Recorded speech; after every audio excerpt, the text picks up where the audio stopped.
Welcome back everyone. Welcome to civil services study.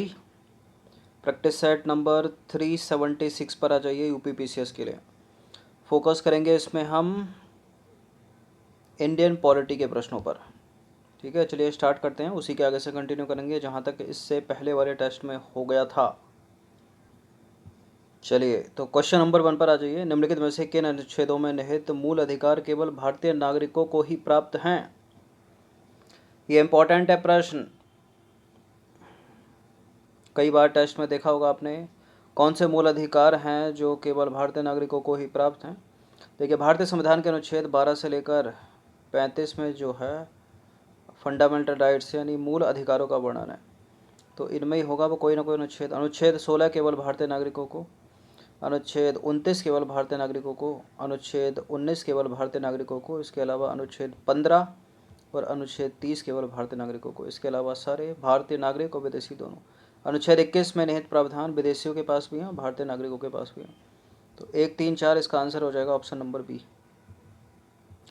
तो अनुच्छेद 15, अनुच्छेद 16, अनुच्छेद 19, 29 और 30 ये मूल अधिकार केवल भारतीय नागरिकों को ही प्राप्त हैं। और अनुच्छेद 21 में क्या है? प्राण एवं दैहिक स्वतंत्रता का संरक्षण भारतीय संविधान के अनुच्छेद 21 में वर्णित है, और यह मूल अधिकार भारतीय नागरिक और विदेशी दोनों को प्राप्त है।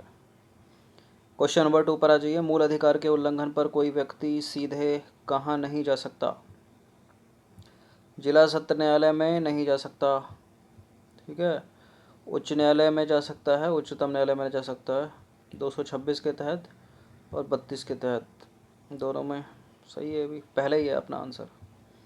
तो मूल अधिकार जो हैं वो वाद योग्य हैं, ठीक है, यानी मूल अधिकार न्याय योग्य और न्यायोचित हैं, क्योंकि इनके उल्लंघन पर व्यक्ति हाई कोर्ट और सुप्रीम कोर्ट में जा सकते हैं, ठीक है। संसद संविधान के अनुच्छेद 368 के तहत मूल अधिकारों में संशोधन कर सकती है, परंतु साधारण विधि से नहीं, याद रखना, विशेष विधि से। क्वेश्चन नंबर 3 है, संविधान का कौन सा अनुच्छेद यह प्रावधान करता है कि संसद विधि बनाकर या कानून के द्वारा नए राज्यों का प्रवेश या स्थापना कर सकेगी? कौन से अनुच्छेद में लिखा है ये बताइए? 5, 2, 4 या 12? अनुच्छेद 2 में। तो संविधान का अनुच्छेद 2 यह प्रावधान करता है कि संसद विधि द्वारा या कानून बनाकर, ठीक है, नए राज्यों का प्रवेश या स्थापना कर सकेगी। क्वेश्चन नंबर 4 है, भारतीय नागरिकता के संदर्भ में निम्नलिखित में से कौन सा कथन गलत है? इंडियन सिटीजनशिप, 4 स्टेटमेंट बताइए।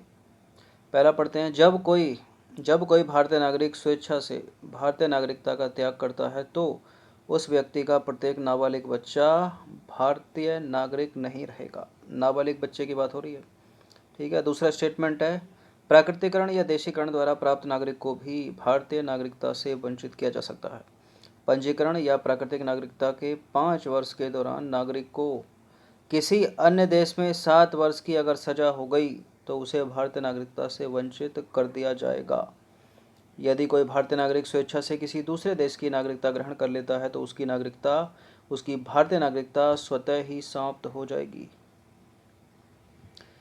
देखिए, पहला वाला स्टेटमेंट करेक्ट है, दूसरा वाला स्टेटमेंट करेक्ट है, चौथा वाला स्टेटमेंट करेक्ट है, तीसरा वाला इनकरेक्ट है। ये 7 वर्ष की जगह 2 साल होगा। 7 साल बहुत ज़्यादा है, 2 साल में हो जाएगी। तो पंजीकरण या प्राकृतिक नागरिकता के 5 वर्ष के दौरान, ठीक है, नागरिक को किसी अन्य देश में 2 वर्ष की कैद हुई तो उसे भारतीय नागरिकता से वंचित कर दिया जाएगा। तो 2 साल है, 7 साल नहीं है। और पंजीकरण या प्राकृतिकरण की बात हो रही है इसमें, इन में से अगर नागरिकता जो है हासिल करता है तो व्यक्ति 5 वर्ष के दौरान अगर उसको 2 साल की कैद हो जाती है तो विदेश में। क्वेश्चन नंबर 5 पर आ जाइए। भारतीय संविधान में नागरिकता के संबंध में चर्चा किन अनुच्छेदों में की गई है? प्रश्न इंपॉर्टेंट है। देखिए, आपको पता होना चाहिए, बेसिक है कि नागरिकता कहाँ से कहाँ तक, मौलिक अधिकार कहाँ से कहाँ तक, राज्य के नीति निर्देशक सिद्धांत कहाँ से कहाँ तक, और मौलिक कर्तव्य कहाँ से कहाँ तक। 12 से 35 में तो आपके एफआर है, फंडामेंटल राइट्स हैं, इसको हटा दीजिए। और 36 से 51 में डीपीएसपी, राज्य के नीति निर्देशक सिद्धांत। अनुच्छेद 5 से 11 में है नागरिकता। तो भारत में नागरिकता के संबंध में एक संवैधानिक प्रावधान है जिसकी चर्चा भारतीय संविधान के अनुच्छेद 5 से 11 तक की गई है। इसमें नागरिकता की प्राप्ति, उसकी समाप्ति एवं संसद के द्वारा कानून बनाने संबंधी प्रावधान शामिल हैं। क्वेश्चन नंबर 6 पर आ जाइए। संसद को नागरिकता संबंधी विधि बनाने की शक्ति कौन सा अनुच्छेद देता है, बताइए। संसद को नागरिकता संबंधी कानून बनाने की शक्ति कौन सा अनुच्छेद देता है? अनुच्छेद 10।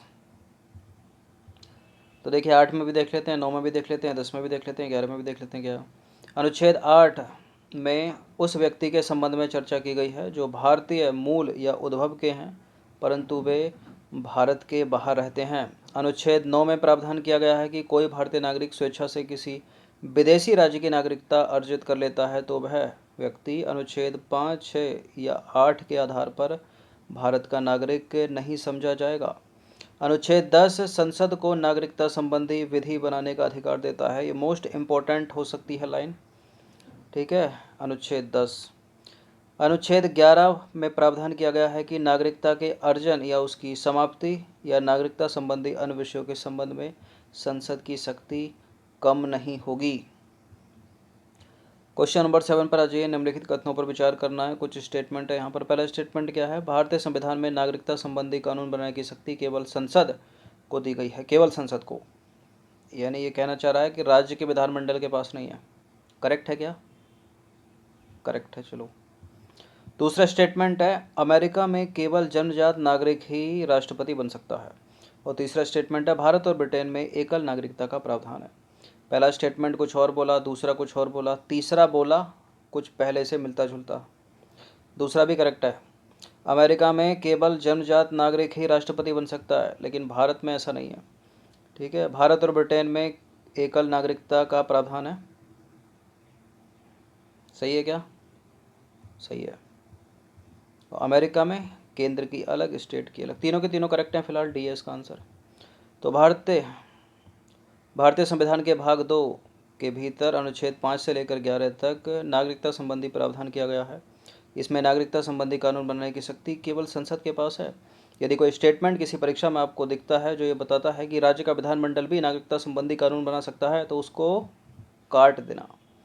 देखिए, अमेरिका में केवल जन्मजात नागरिक ही राष्ट्रपति बन सकता है, परंतु भारत में ऐसा नहीं है। भारत में जन्मजात या प्राकृतिक रूप से नागरिकता प्राप्त व्यक्ति भी राष्ट्रपति बनने के योग्य है। भारत एवं ब्रिटेन में एकल नागरिकता का प्रावधान है, जबकि भारत एवं स्विट्जरलैंड में दोहरी नागरिकता संबंधी प्रावधान है। क्वेश्चन नंबर 8 की ओर अग्रसर हो जाइए। तो निम्नलिखित में से कौन सा या से मूल अधिकार भारतीय एवं विदेशी दोनों को प्राप्त है? देखिए, सवाल दो तरह से पूछा जा सकता है। एक तो आर्टिकल लेकर पूछ लेगा कि अनुच्छेद 15, 16, 19, 29 और 30 ये केवल भारतीय नागरिकों को ही प्राप्त हैं, ठीक है। अब इनके अंदर है क्या क्या, वो लाइन वाक्य बनाकर पूछ लेगा तो वो भी तो आपको पता होना चाहिए। तो अल्पसंख्यक वर्गों के हितों का संरक्षण, शिक्षण संस्थानों की स्थापना एवं प्रशासन करने का अल्पसंख्यक वर्गों का अधिकार। बताइए इनमें से कौन सा भारतीय एवं विदेशी दोनों को प्राप्त है? देखिए, आर्टिकल 29 है, ये आर्टिकल 30 है। और जैसा कि आपको पता है, जैसा कि हमने बताया 15, 16, 19, 29 और 30 ये 5 केवल भारतीय को प्राप्त हैं, विदेशियों को नहीं। तो ना तो 29 प्राप्त हुआ दोनों को, ना ही 30 प्राप्त हुआ दोनों को, केवल भारतीय को प्राप्त हुआ है। तो इसका आंसर क्या लगाएंगे हम? डी लगाएंगे, उपरोक्त में से कोई नहीं। तो भारतीय संविधान के 5 मूल अधिकार केवल भारतीय नागरिकों ही प्राप्त हैं। कौन कौन है वो? वो है अनुच्छेद 15, 16, 19, 29 और 30, ठीक है। अब देखते हैं इसमें है क्या क्या।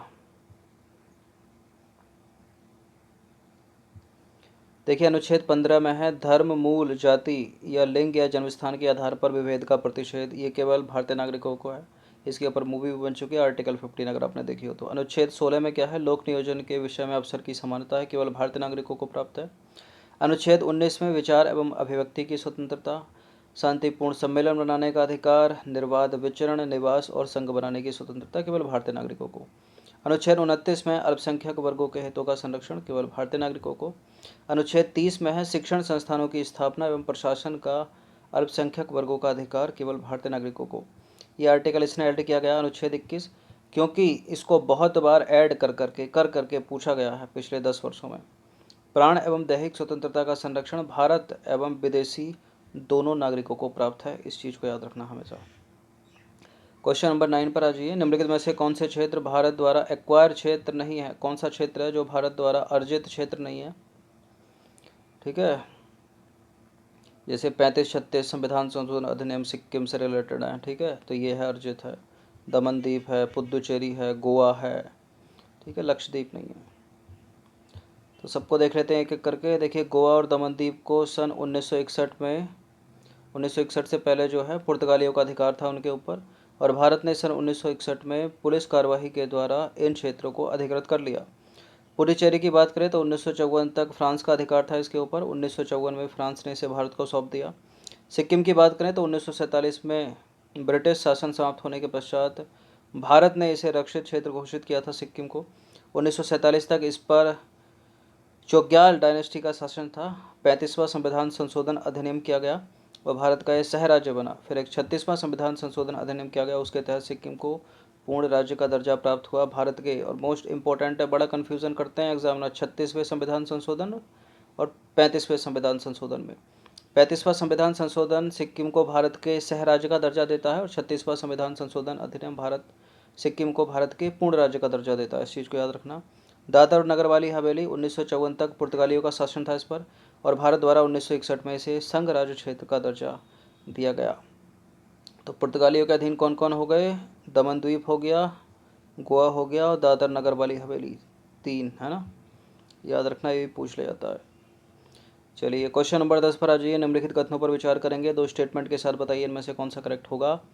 देखिए, संसद किसी राज्य की सीमा, उसके क्षेत्र या उसके नाम में परिवर्तन उसकी सहमति के बिना नहीं कर सकती। ठीक है, संसद राज्यों की सीमा, राज्यों के क्षेत्र, राज्यों के नामों में परिवर्तन विशेष विधायी प्रक्रिया द्वारा ही कर सकती है। बताइए।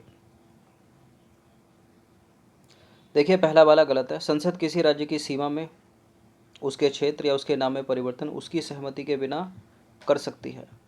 ठीक है, संसद राज्यों की सीमा, राज्यों के क्षेत्र, उनके नाम में परिवर्तन साधारण विधायी प्रक्रिया से कर सकती है। ठीक है, साधारण बहुमत से, आसान भाषा में कहा जाए तो। गलत है दोनों के दोनों, डी है इसका आंसर। तो संविधान के अनुच्छेद 4 में यह प्रावधान किया गया है कि संसद नए राज्यों के प्रवेश या गठन अथवा नए राज्यों का निर्माण या किसी राज्य की सीमा या उसके क्षेत्र या उसके नाम में परिवर्तन बिना किसी राज्य की सहमति से कर सकती है। ठीक है, और संसद यह परिवर्तन साधारण विधायी प्रक्रिया यानी साधारण बहुमत द्वारा कर सकती है। विशेष बहुमत की आवश्यकता इसमें है नहीं, केवल संसद ही इस संबंध में विधेयक बना सकती है, याद रखना, राज्य का विधानमंडल नहीं। तो दोनों के दोनों ये गलत हैं। तो 10 प्रश्न थे इंडियन पॉलिटी के, इनकी प्रैक्टिस एक बार तो कर ही लेना। ठीक है, बाकी इस टेस्ट सीरीज़ की प्लेलिस्ट बना रखी है, वहाँ पर आप टेस्ट नंबर 1 से लेकर इस टेस्ट तक पहुँच सकते हो। हर दिन प्रैक्टिस करते रहिए। धन्यवाद।